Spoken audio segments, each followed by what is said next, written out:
Welcome back to another episode of TVGP's We Roguelike It, the show where we play every roguelike in history. I'm your host, Boston, and joining me as always is Moonpeer. Sometimes this was a mistake. Yeah. Joining us as always, also, Monkey Senior. Hello. Week 3 of Flinthook. Number one, let's start with thank the Lord. We only have 1 week left. I write to you from the front lines of Flinthook. Rations are getting low, morale even lower. The hooks continue to come. It's rough out here. So, Indeed. I made it to the second boss, like 4 times. I ditto. And did he wreck you too? Yeah. So, this week for me, the controls finally clicked again. I'm like, oh, okay, cool. Like I have them mapped on my brain. I can. Go ahead. It's funny because they kind of did for me too, with one exception. What's the exception? Okay, well, I'm zipping around. I'm taking fewer hits than I usually do, which, I'm taking fewer hits from enemy bullets than I usually do. There have been a number of runs that have ended with me falling into a pit of something that hurts you, and then jumping out and getting hit by some sort of spikes that come out of the ground, and then falling into another pit to take more damage, and then just bouncing between because I can't hook the thing far enough. And got to the second boss and realized, oh right, I remember this guy. Oh right, you can only really shoot him in his head, which is not easy to get to. No. So this is where my controller breakdown happens. Monkey, how did you do? Did you get to the second boss? I think I saw you nodding at some point there. Did he kill you as well? A few times, but screw you, you killed him. Go away. Yeah. Go away. Go away.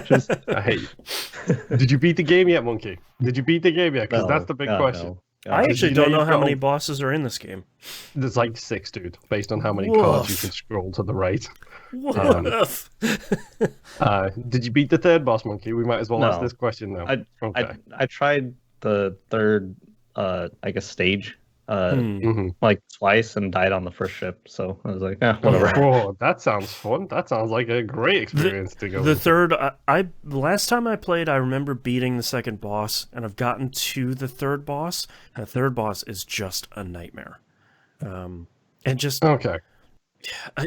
The last time I fought the second boss was this morning because I thought, all right, I'm just gonna give it one more try, and I got a room in 2 ships back to back where I had this guy with an axe, and he's like, well, the executioner. Yeah, and he's like, well, I guess I gotta give you the axe, and he takes off like a significant amount of my permanent health, and it's just like, cool, thanks. I guess that really. I started with 150, and now I have 60. Yep, the executioner will delete your permanent health, your maximum health, and give you a random perk. Not even a good one, usually. Yeah, I feel like I didn't even get. I got like a shot speed upgrade and one that was like, your bullets bounce. It's like, great, thanks for all that. Yep. So the place where the controls broke down for me was on the second boss. Because I have had some spectacular runs. Some really good, spectacular runs. I'm getting more confident. I still hate the trap rooms, the way you just get dumped into it and you immediately land on spikes. But stuff's starting to click for you. Yeah, and in all honesty, like some of those hazards need to be more brightly outlined.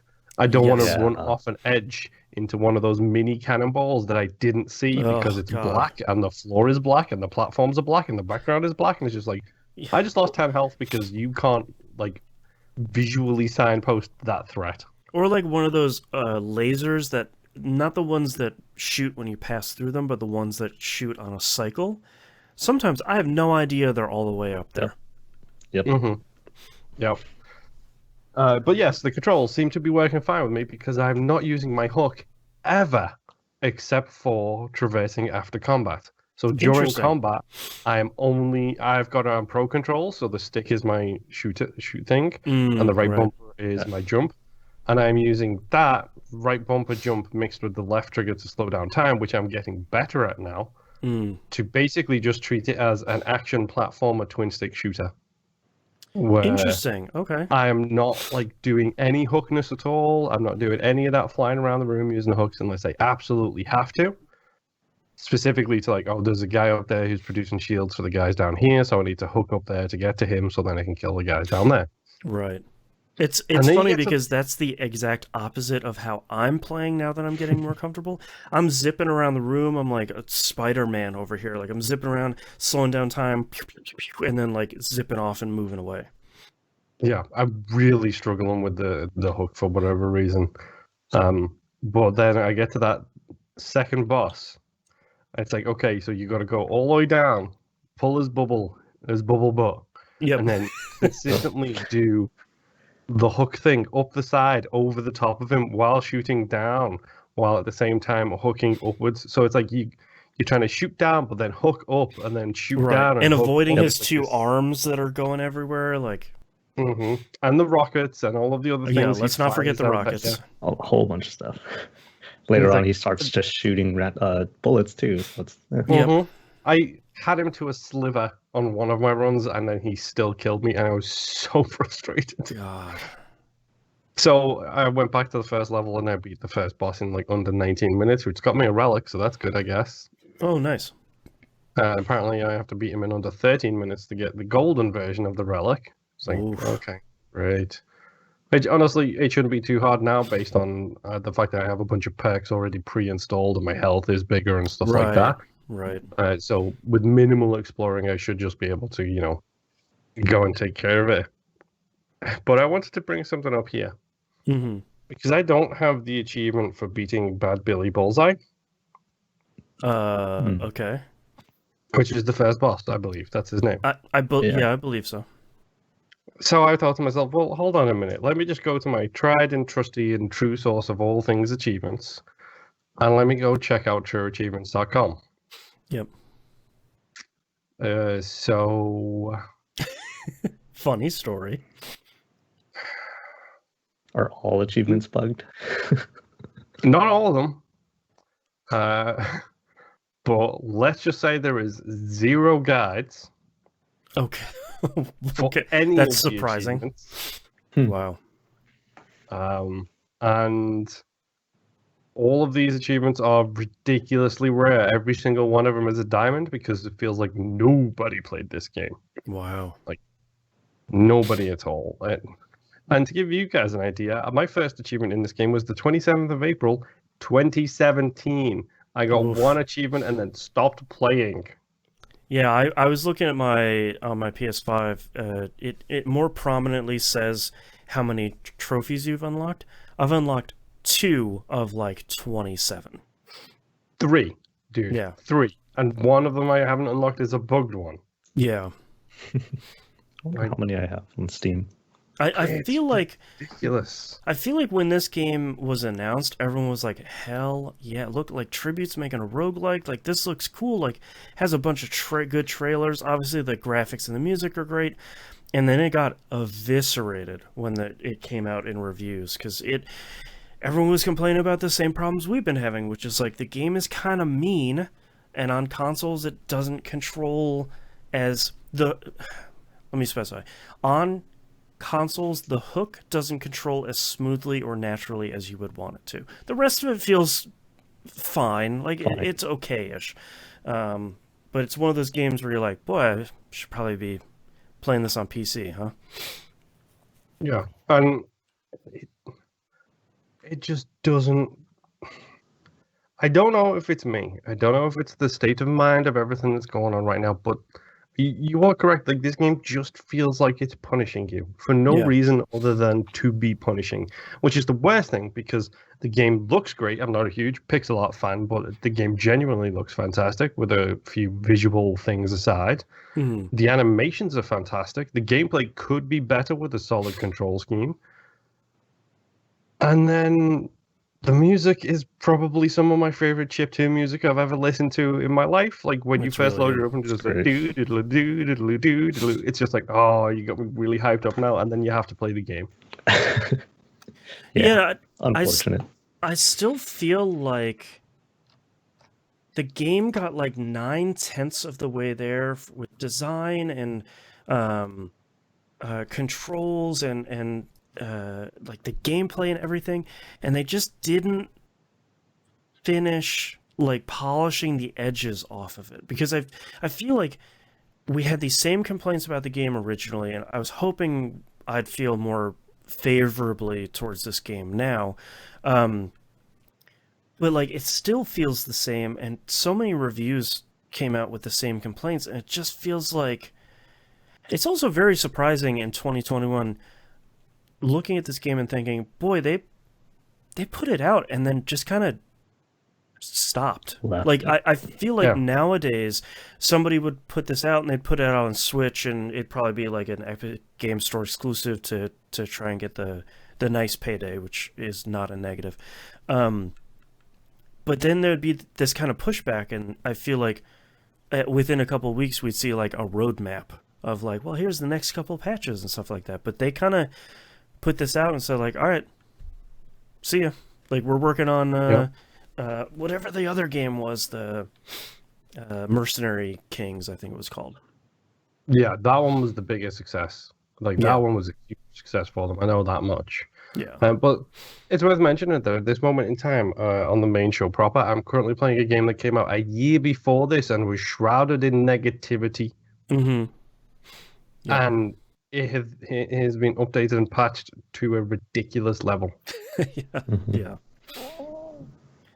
I don't know. Monkey, tell me about your runs this week, other than beating the boss, you lucky SOB. Well, first off, for the boss, so usually the perks I use, I use the actually the perk that costs 4 and gives a random assortment that totals up to 5. Mm-hmm. Like I usually use that one because like I don't really, or it seems like a good deal, I guess. It gives you 1 extra. But then on this run, I did the run I decided to actually pick out some of my perks. So I decided to use the triple shot, long range, and then a bounce shot. And like, man, that run was so much easier than anything that I've done. Long range is a good choice. By default, I start with the triple shot, I start with the long range, and I start with the Master of Unlocking, which means that I can get through all of the locked doors because I hate having to try and find keys. Man, like, can we talk about? I don't mind the locked keys or anything. One of the things that I feel like this game punishes you on so much, which feels so antithetical to how roguelikes are typically played, is that most of the time it's such a fight to get to the end chest on a ship that, like, I know I should be going back through the ship to scour every last bit of it to get every last coin and visit all the shops and stuff, but I'm so tired of having to navigate around traps that feel like they're just cruel that by the time I see the chest, I'm just like, get me out of here. Like, I'm just going to keep moving on, and I feel like the more I explore, the more damage I take, as opposed to the more damage I recoup.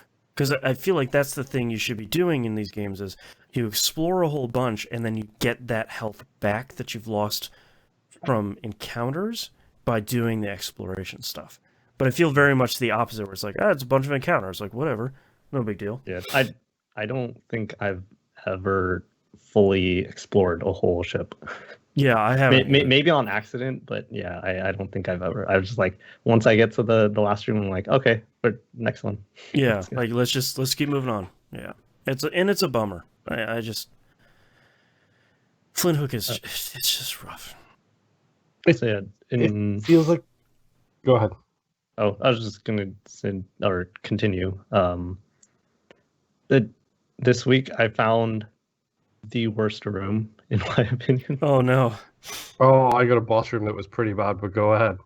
So, we've been talking about how the game, or in my mind, I think the game should put a lot of emphasis on the hook. and like I think they kind of do. There's a room where there's only one hook on each side of the rooms, on each side of the room. So, and the whole middle is full of bounce pads. Have you guys seen this room? Oh, yep. It's so the enemy layout isn't always the same, but 3 times in a row I got that room. It was the same enemy layout, and each time I died. So it's there were 2 enemies on each side that give the other enemies the red bubble, so you have to kill them first, right? And then 2 enemies that are stationary in the middle. So like if you try to go on the bounce pad, you automatically get hit because they're like right there. And then you have 2 enemies floating towards you. So like you have to move or you're just gonna get hit. Right. And like because there's 2 of the enemies that give the red bubble, you have to go like all the way across. You have to kill them first. So you have to go one side and then the other. And it's just there's no hooks in the middle, so you have to use the bounce pads. And that's traversing with those aren't great. Right. And it's like, this game is about the hook. Why can't I use the hook in this room? Right, like why isn't there at least the worst room? God, that sucks. So that was my boss room on the end of one of the ships. It was like one of the skeleton fights. It was one of those. And it had the 2 people on the edges, but it also had 2 people in the direct center of the screen also producing bubbles. And of course it was one of those like platoon active ships. So like 9 enemies spawned in at once and all started chasing me. Yeah. I was like, just go away. God. I like the clear bubble mechanic where you have to hook them and then shoot them. That's okay. But the enemies that give the red bubble is just like, oh, I hate those guys. And I always feel like I'm scouring for like the one last one where it's like, all right, I have 4 red bubble guys on the screen. Oh, this is like a 2 height room. He's all the way up top. And it's like, okay, cool. Yeah. Yeah. And just a random question. Do you guys use the sub weapons? Nope. But I haven't unlocked them. I have only unlocked the bomb. That's it. Yeah. I remember from the first time I played it, there are secret rooms to expose with the bomb, and I feel like I never see anything. The best thing is you don't even need to use the bomb. You can just open them with your pistol. Oh, really? Well, then I feel like I keep trying to save. Like the bomb would probably be really good on the second boss, but aiming it and getting it exactly where you want it to go is pretty tricky. Yeah, I always hurt myself with it. Yep, 100% of the time. I've never used it, so I wouldn't know. Yeah, it has a really weird arc on it. It explodes in a way bigger, like at a bigger radius than you would think. The whole thing is just, it's weird. Okay. I was just wondering if I was the only one that like ignored pretty much the sub-weapon mechanic. Yeah. I did get a low gravity ship though, which was absolutely fantastic. Oh, those are fun. That sounds fun. Yeah, I could literally jump from the bottom of the floor to the top of the room, and I didn't have to use my hook at all. It was fantastic. Yeah. All right. Any final thoughts here for week 3 of Flinthook? One more week. One more week. It feels like wasted potential, and I feel bad saying absolutely. that, but like that's the worst thing so far about this game is like so much could be so fantastic. All of the pieces are so good. You didn't put them all together. Mm-hmm. Yeah. All right. Well, thank you very much, everyone, for listening, and we'll see you all next run. Bye. Bye. Bye.